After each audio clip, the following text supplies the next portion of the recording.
Мемлекет басшысы Арал теңізінің экологиялық жағдайын жақсарту мақсатында 2021 жылдан 2025 жылға дейін 1,1 миллион гектар жерге сексеуіл екпелерін отырғызу бойынша тапсырма берген болатын.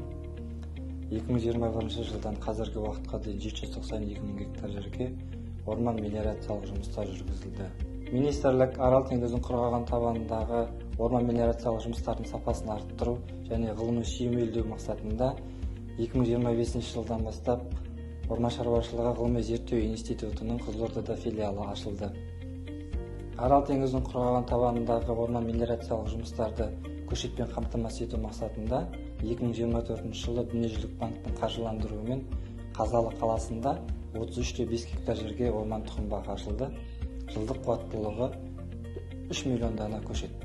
Сондай-ақ 2025 жылы Арал теңізінің құрғаған табанындағы тұзды құмды топыраққа бейімделген орман көшеттерін дайындайтын екінші орман тұқым бағының құрылысы басталды. Сонымен қатар, орман тұқым бақтарын сумен қамтамасыз ету мақсатында 500 метр тереңдікте су бұрғылау жұмыстары аяқталды. Орман екпелерінің оң нәтижесінде қазіргі таңда Арал теңізінің құрғаған табанында құстар мен жануарларды, соның ішінде құландарды, қояндарды, кеміргіштерді жиі байқауға болады.